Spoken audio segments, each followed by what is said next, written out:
بسم اللہ الرحمن الرحیم. محترم سامعین کرام، اسلام کی تعلیمات عالمگیر ہمہ گیر ہے اور اسلامی تعلیمات کا زندگی کے ہر شعبے کے ساتھ گہرا تعلق ہے. آج کل گرمی کا موسم ہے. گرمی کی حقیقت کیا ہے اور موسم گرما کے آداب کیا ہیں؟ سب سے پہلے یہاں پر یہ بات سمجھیے. صحیح مسلم حدیث نمبر 617، بخاری حدیث نمبر 3260. رحمت عالم صلی اللہ علیہ وسلم نے فرمایا کہ دنیا میں جو گرمی آتی ہے اس کی بنیادی وجہ یہ ہے کہ اشتقت النار الی ربہا. جہنم نے رب العالمین کے حضور شکایت کی اور اللہ کے سامنے فریاد کی کہ اے اللہ ربی اکل بعضی بعضا، اے میرے پروردگار میرے بعض حصے نے بعض کو کھا لیا ہے اور مجھے انتہائی تکلیف ہے. فأذن لها بنفسین. رحمت عالم صلی اللہ علیہ وسلم نے فرمایا فأذن لها بنفسین کہ جہنم کی پکار پر اللہ جل شانہ نے اس کو سال میں 2 سانس لینے کی توفیق عطا فرمائی. نفسن فی الشتاء و نفسن فی الصیف، ایک سانس گرمی کے موسم میں اور ایک سانس سردی کے موسم میں. مطلب یہ ہے نبی صلی اللہ علیہ وسلم نے آگے فرمایا کہ تم دنیا میں جو دیکھتے ہو کہ گرمی ہے یہ دراصل جہنم کی سانس لینے کی وجہ سے ہے، اور دنیا میں تم ٹھنڈک دیکھتے ہو یہ بھی جہنم کے سانس لینے کی وجہ سے ہے. کیونکہ جہنم میں 2 طرح کے عذاب ہیں، ایک گرمی کا عذاب ہے اور دوسرا زمہریر ٹھنڈ کا عذاب ہے. وہاں بھی اسی طرح برف کی سلیں موجود ہیں. تو اس سے پتہ یہ چلا کہ دنیا میں جو گرمی ہے یا جو سردی ہے یہ در حقیقت اس کے پیچھے بنیادی وجہ وہ جہنم کا سانس لینا ہے. محترم ناظرین، جب موسم گرما آ جائے تو موسم گرما میں ہمیں کیا کرنا چاہیے؟ موسم گرمی کا ہو یا سردی کا ہو، خزاں کا ہو یا بہار کا ہو، یہ سارے موسم بندوں کے پاس رب العالمین کی طرف سے آتے ہیں.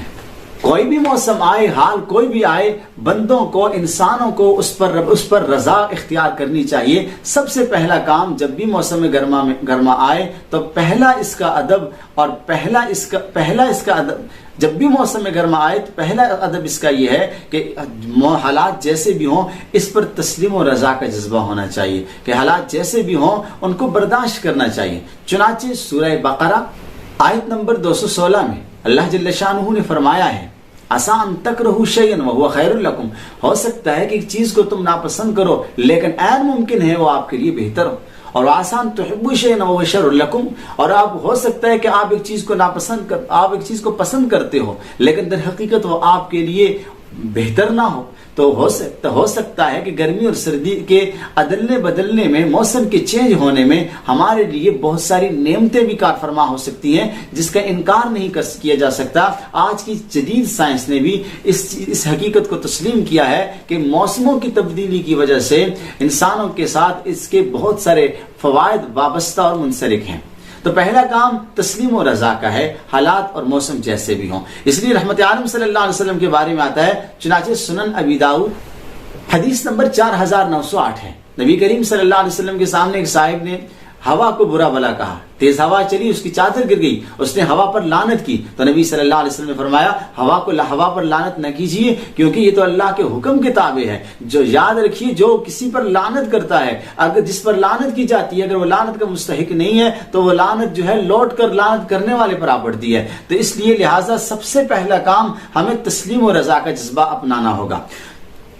دوسرا ادب اس کا یہ ہے کہ گرمی کا موسم ہو یا سردی کا موسم ہو، ہمیں اس موسم میں اللہ سے عافیت طلب کرنا ہوگی.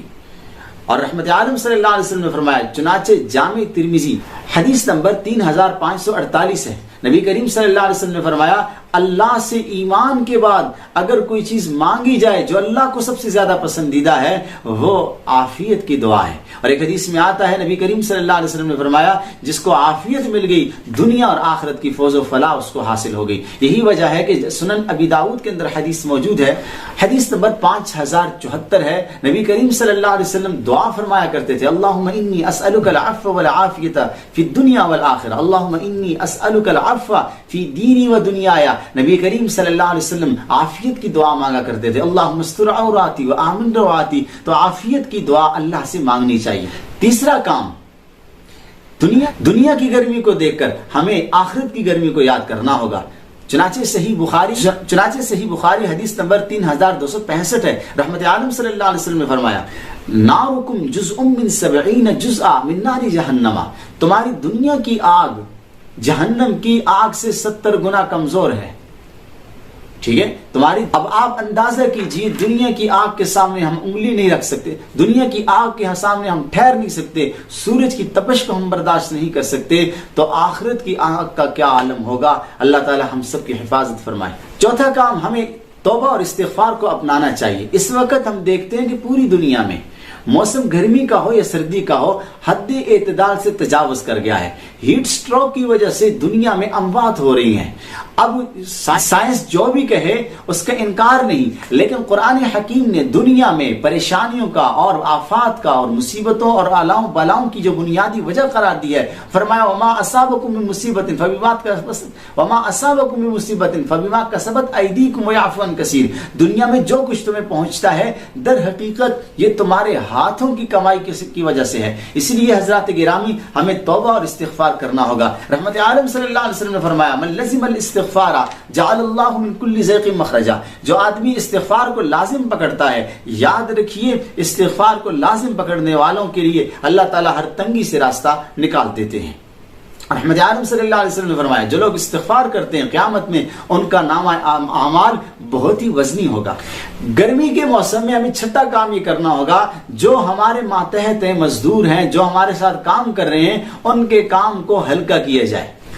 چنانچہ سنن ابی داؤد حدیث نمبر 5156 ہے. رحمت عالم صلی اللہ علیہ وسلم کے بارے میں حضرت علی رضی اللہ تعالی نے فرمایا کان آخر کلام رسول اللہ صلی اللہ علیہ وسلم الصلاة اتقوا اللہ فیما ملکت ایمانکم او کما قال علیہ الصلاۃ والسلام. نبی کریم صلی اللہ علیہ وسلم نے فرمایا آخری کلام یہ تھا کہ میری امت نماز کا خاص خیال رکھنا اور اپنے ماتحتوں کا خاص خیال رکھنا. گرمی کا موسم ہوتا ہے اور انتہائی سخت گرمی کی وجہ سے کام کرنا بھی مشکل ہوتا ہے, ہر آدمی پسینے سے شرابور ہوتا ہے. تو گرمیوں کا جب موسم آئے تو کوشش یہ کرنی چاہیے کہ ہر آدمی اپنے ماتحتوں پر کام میں تخفیف اور نرمی کرے.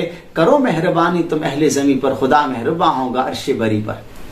آخری گزارش یہ ہے, چونکہ گرمی کا آخری گزارش یہ ہے, گرمی کا موسم ہوتا ہے, ہر آدمی کو غصہ آتا ہے. اپنے غصے پہ قابو رکھنا چاہیے, اپنی زبان پہ قابو رکھنا چاہیے.